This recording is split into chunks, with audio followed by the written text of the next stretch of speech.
Here's Whitehead busting towards the Raiders net, centers it in front. Aremba shoots, scores! Sam Aremba! And the Regina Pats score on the man advantage. Aremba with the opening goal here in 2024-25. Pesca will forecheck. Right point LaPlante for Regina. Takes the shot, scores! Sam LaPlante with his first career Western Hockey League goal. Grab that puck! Cole Temple, left wing side. He'll center it. Shant stopped. Oh boy, what a save by Max Hildebrand. Loose puck. Cole Temple centers it. Shant fires. Scores! Zachary Shant and the Regina Pats win it in overtime on opening night.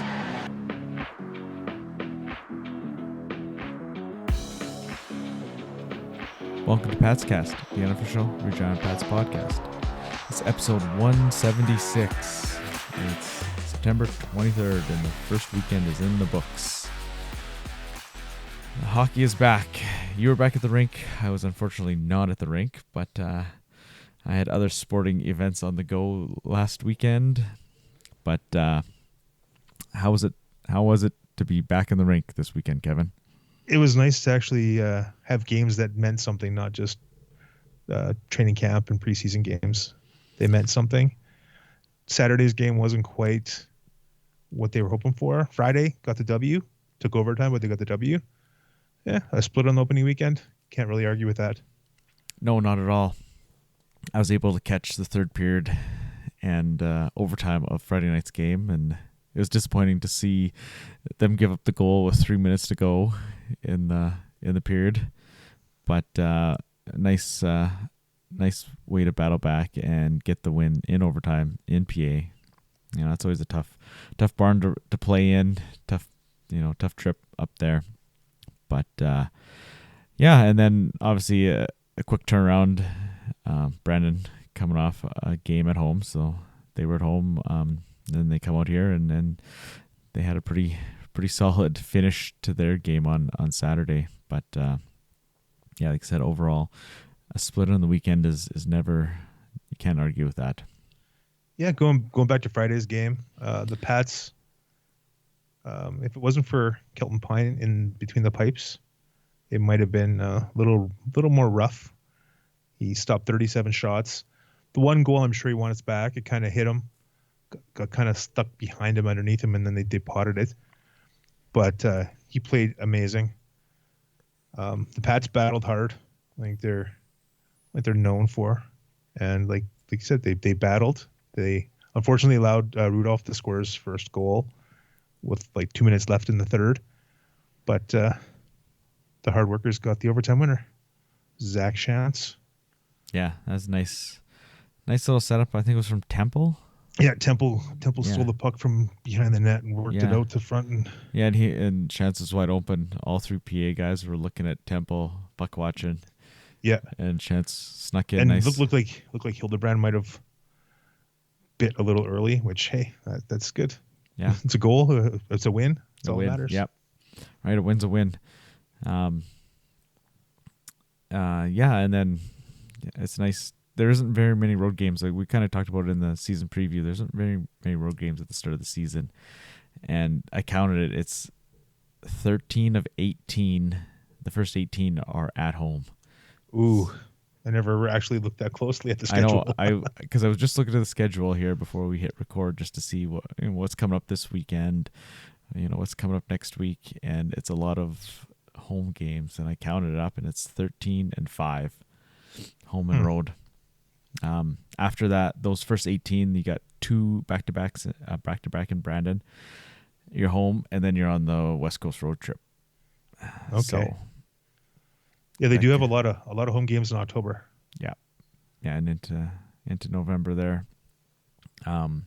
So yeah,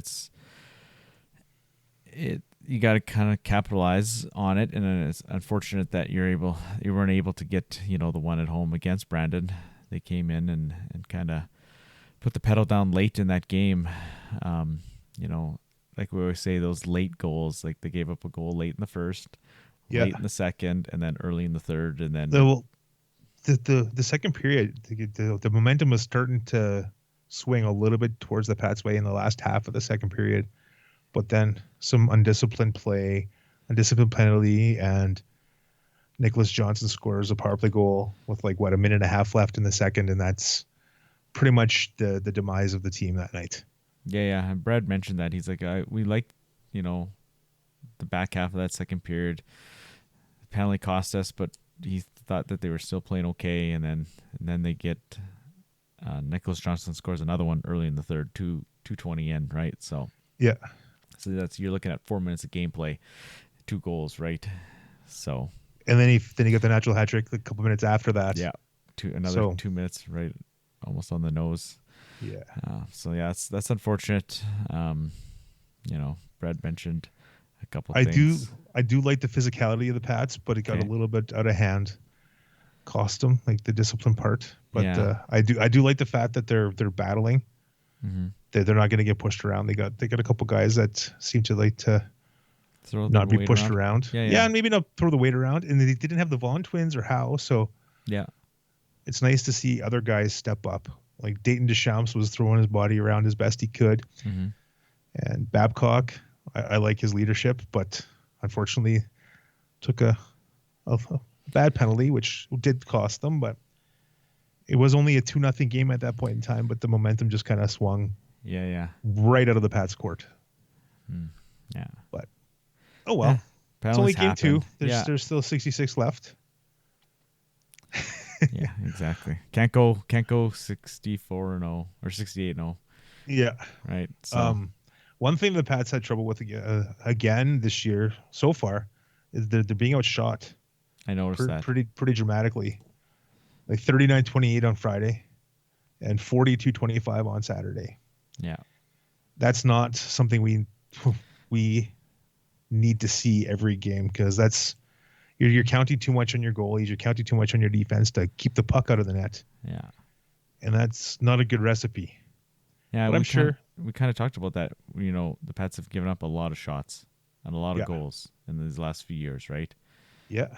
And that's, like I said, it's not a recipe for success. I seen the faceoffs were good in PA, but they weren't as good in against Brandon here.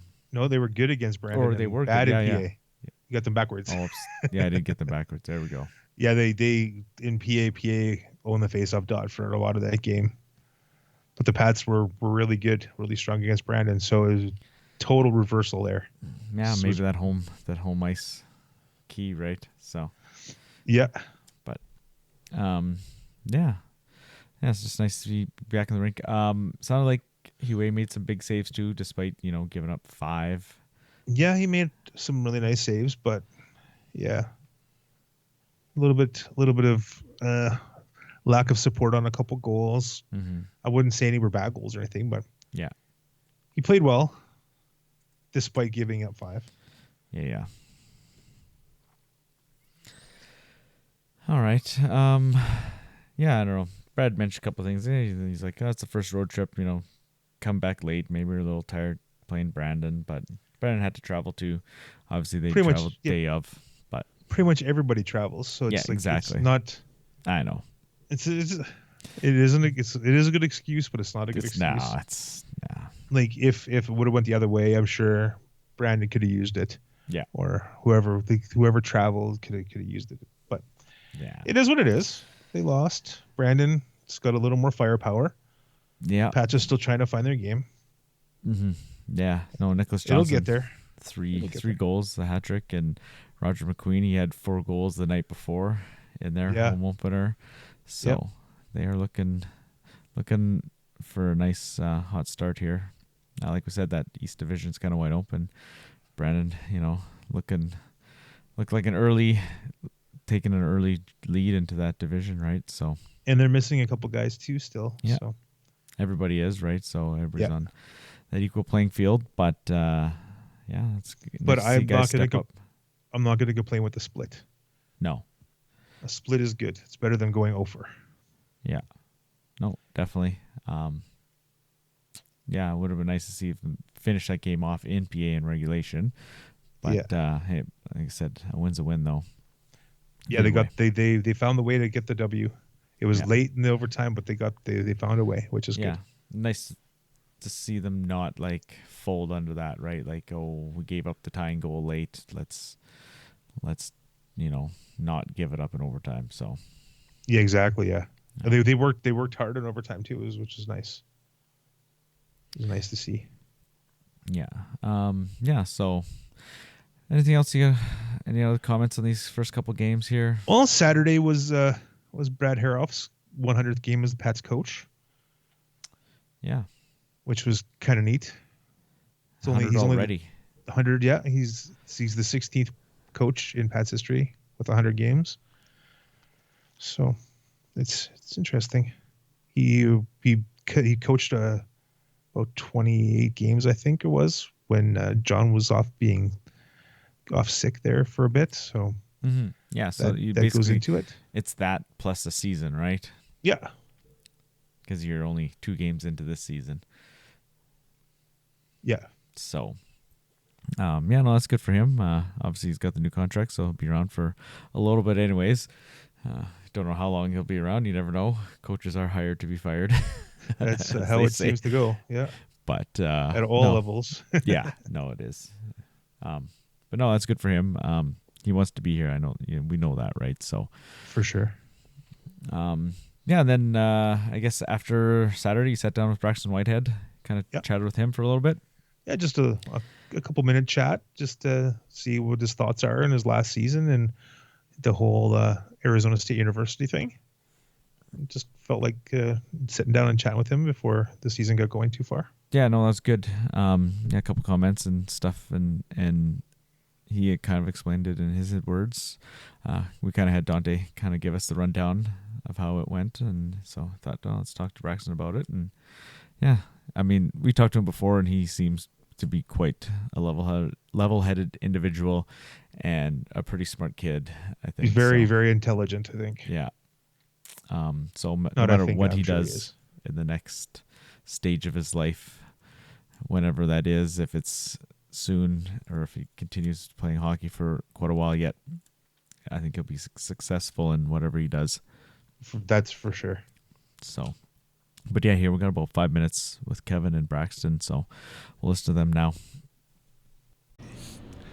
I'm here with Braxton Whitehead, a 20-year-old forward with the Regina Pats. How you doing, Braxton? I'm doing great. Thank you for having me on. Seeing now that it's your 5th and final season with the Pats, what are your goals for this year? Yeah, I mean, I think, being a leader is a big part of it. I think I need to step up and be more vocal than I have in the past, and I'm trying my best to do that so far. Yeah, you said it's been my 5th year here, so, kind of grown up in Regina at this point, and I love it here, so really, just kind of give back to the community and, do as best as I can on the ice every night.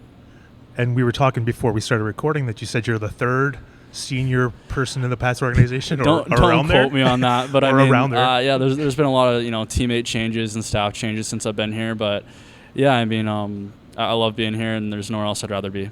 Okay, talking about being here for 5 years, what would 20-year-old Braxton say to 15, 16-year-old Braxton, knowing what you know now about the Pats? Yeah, that's a good question. I mean, I think, hockey-wise, I think maybe being a little bit more daring as a young kid. I think maybe not play it so safe. Like, I understand that there's rules and structure that I have to follow within the game, but I think I'm also a really skilled player, and I might have put that on the back shelf when I was younger to make sure I wasn't messing up or doing anything wrong. But just be a little bit more daring, and then, I think be more vocal, like I said earlier, is something that I wish I had done when I was a little younger, and it's really fun to be vocal, as an older guy, so I missed out on that. Awesome. Okay, well, with that being said, when you were 15, 16, when you got drafted, what made you decide to come to Regina? I showed up here for spring camp, and honestly, I didn't know too much about the WHL. I'd gone to a few Blazers and Vancouver Giants games as a kid, just when I was around there playing youth tournaments. But I came here to Regina, and it's the sensation feeling when you walk in the Brandt Center. You look at all the names on the walls, all the team captains that have been through here. Sam Steele, Jake Lecision, Adam Brooks, all those guys. Amazing players, and you just get really inspired, and I was for sure. So I knew this is a place that I wanted to be. That's awesome. Okay, now seeing that this is your last year, you made some made some news a little while back. A little news. Just a little news, quite a bit news. What made you decide to do the NCAA route or attempt the NCAA route? Yeah, I mean, it all started probably a month and a half ago, 2 months ago, when I saw that there was a lawsuit filed against the NCAA by a former OHL player, and I saw that, and I knew that this could be an opportunity for me to capitalize and go back home to the States and be a little closer to home. And I grew up watching the University of Alaska Seawolves all the time, and college was always something I was familiar with growing up. So I just decided to kind of reach out to Arizona State and see what they had to say, and it's kind of history from there. And I'm really happy that Arizona State's the place that I'm going to be going. So you were the one that reached out to them. Yeah, that's correct. That's awesome. Did you reach out to any other schools? A few. I mean, yeah, and every single school that I did talk to, it was awesome conversations. Coaches were awesome, super nice. Awesome. So once you had communicated with the ASU and you got the verbal acceptance, how did the process go with the CHL, WHL, and stuff like that, NHL? How did that go with you? Yeah, I mean, I think a lot of that stuff the Pats really helped out with. Like, I made sure that the Pats were in the loop the entire time and knew from start to finish what I was pursuing here. And as far as those conversations that happened with the higher up leagues and all that, I'm not too sure what was said, but I think that obviously things came to an agreement where I was allowed to release a statement on it, which I was super excited about, and hopefully there's some more people that follow in my footsteps soon. That's awesome. So with that being said, what are your goals for this season? Are you hoping to be a 20-goal guy, or you want to be a point per game guy, or just continue on what you're doing and keep on building? Somebody asked me this question the other day, and I think what I said was I wish I could come out here and I would be like 40 goals, 60 assists, 100 points, right? But at the end of the day, you can't dictate how many points you're going to score, right? Like, you can go out there and hit the crossbar 10 times one game, and then you can go out there and score 10 goals the next game. You just don't know, right? So I think what I need to add to my game is just speed and physicality, and then I think that'll reward me with more points than I had last year. Just keep on doing what you're doing. Exactly, and being a huge team guy, I think it's going to have a lot of team success. So perfect. Well, thank you for joining me. Thank you so much. And good luck the rest of the way. Thanks. All right. Yeah, that was a good little interview there, Kev. Yeah. One thing I do want to touch on is you kind of asked him about his kind of, not goals, but his statistical kind of goal, and like you said, you can't really put a number on it, but I'd like to think he's at least a point a game player this year. I don't know what your thoughts are on. I thought so too. Yeah, because he had a point a game last year, and he should be a point or more a game. Yeah, over a point a game player. So yeah, like a 1.225 kind of thing. Yeah, like somewhere around there. I think that's like a 5 points every 4 games kind of thing. Yeah, I think that's a pretty reasonable expectation for him. Yeah, exactly. Yeah. So I guess we'll talk about some other guys that are coming back. The Vaughns will be coming back, or are back. Howe might be back this weekend. I'm not sure. He could be back soon. He did get into a preseason game on Saturday night. Was it? Yeah, whatever night the Pats were playing. Okay, Saturday. Yeah. Okay. He did get in. You said he didn't play much. McNally was keeping me up to date. I didn't. Okay. Yeah. The Vaughns got sent back before the preseason had started for either of their teams. They did make it to main camp. They made it to main camp, but they didn't last because you don't want to have that many people. No, and I mean, you don't want to have 80 people in training camp. No, I mean, they're only going to take a few.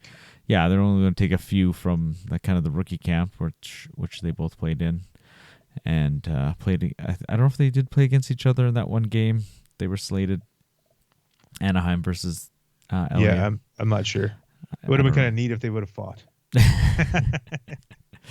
So I don't even know if you could find a game sheet for that or anything, or probably not. If we dug, we might be able to find. Maybe, but yeah. Okay, let's do this. Either way. So I don't know what else. So then you got Howe coming back possibly soon. The Vaughns are back, so that kind of solidifies a couple of spots for this weekend coming up here. Because you got home and home with the good old Moose Jaw Warriors. Friday in Moose Jaw, and then the old Sunday afternoon, 2 p.m. 2 p.m. 2 p.m. Yeah, that is not a misprint or a misread. 2 It's o'clock Sunday afternoon. Going back to last weekend, it was 6 o'clock for Saturday game. Oh, right. Yeah. It's so weird. Getting out of the rink at like 8:30, it was just so weird. Yeah. That's not a bad thing. Saturday. I don't if I'll know. mind that. I'll see. See what happens. But yeah, Moose Jaw. So I think, what do they do this weekend? Do you know? I don't. I think they lost. I seen they lost one. They lost to Brandon. Did they? Yeah, because they were in Brandon, right? McQueen on Friday. McQueen scored 4. Right. That was against I'm Moose not Jaw. even sure what they did.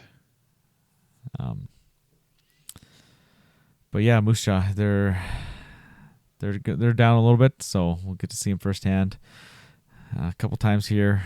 But yeah, I don't know. I kind of like this weekend. Do you expect a split? Hope for both of them. Hope for both. A split will be fine, but hope for both. Yeah. Yeah, Moose Jaw went 0 for 2 this weekend. They Okay, lost well. to PA 6-4. And they lost to PA on Saturday night. Hey. All right. Well, maybe you can get them while they're down. I don't know what Jaeger's status is. I don't know who else. Who else will they be missing that is actually coming back? Right. Obviously, they're missing a ton, but from last year. In all honesty, I'm not sure who would be coming back. Yeah. There's a lot of guys that might or might not come back for a few teams, and I'm not even sure who Yeah. Moose Jaw's missing, other than Jaeger for sure. Yeah, I can't. I don't see him coming back right away. Yeah, he might get a little bit of a look. Obviously, being with a new team now, right? Being with the Jets, getting traded from. He might get a long look. Yeah, you never know. So maybe Regina can jump on Moose Jaw here and get a couple wins off these guys. That'd be nice. And yeah, propel them. And like I said earlier, I like the Pats' physical play, and we're going to be getting 2 more physical players back. Yeah, that too. And just hopefully they're not too physical, because Yeah. we don't want to see them missing any games No. due to suspensions or anything like that. So Yeah, we talked about that. They did a pretty good job of it. I say Jackson did a good job of it in the second half of the season. I thought Corbin obviously was out for quite a while, and he didn't get into much at the end of the year. But he did take a penalty right off the hop right when he got back, didn't he? Yeah, I can't remember exactly, but I think he got a game of misconduct, like one of his first games back. But either way, opening back to training camp, yeah, opening shift to the veteran scrimmages, Corbin smoked off Braxton, caught him on the train tracks. Oh, really? Yes. Ooh. It was not. I don't think it was appreciated by too many people, but especially Yeah. for the very first shift of the scrimmage. Oh, It's like geez. 20 seconds into the first scrimmage, it was like, ouch. But Interesting. he'll learn. They'll learn. Yeah. You're going against your own team. You got to maybe lay up just a bit. Yeah. Yeah. Oh, that's interesting. All right. What else you got going? I mean, this is a little shorter episode, but I mean, we don't have a ton to talk about, so we shouldn't ramble too much about nothing. Yeah, exactly. Let's just call it. Yeah. Cover pretty much everything. Hopefully everybody listens to my 4.5 minutes of my chat with Braxton Whitehead. Yeah, it was good. You had some good questions. I liked them. So It was neat just to sit down with them. Again, I didn't want to keep him very long because it was after 5-1 loss in home opener. I just didn't feel like keeping him that long. I just figured, get the basics, get some of the stuff down, and we'll catch him again later on in the season as the season progresses. Once they have the announcement and stuff for the letters and things like that. Yeah. Pretty much guaranteeing he'll have one. But yeah, I mean, it's going to be... once it's official, then we can expand a little bit more on that. Yeah. I mean, it's going to be Hal, Whitehead, maybe like a Spencer, maybe a Vaughn. I don't know who's kind of your kind of prediction there. Yeah, I'm thinking Whitehead, maybe Vaughn, maybe both Vaughns, maybe no Vaughns. I don't really know what the dynamic is in the dressing room. Yeah, we don't. Right? It might be just the 20s as alternates. Yeah, Babcock and coming Spencer. in. Yeah, Babcock Leadership. actually being here for the whole camp and everything. So Yeah, leadership on the back end. yeah. Hey, we know Howe is captain. That's all we know for sure. Yeah. And Spencer did wear an A periodically with with when Whitehead was out. Was he not Yeah. wearing an A? Yeah, so I believe so. Yeah. so he might wear one full time this year. We'll see what happens. But yeah, anyways, so I'm we should sure get it'll outta here. happen. I'm sure it'll happen as soon as Howe gets back. They'll Yeah, they'll announce say, the hey, whole here's leadership a group. captain, here's our alternates, Yeah. et cetera, et cetera. Exactly. So, all right, with that, we should get out of here and have a good night, and we'll see you at the rink again this weekend. Take her easy.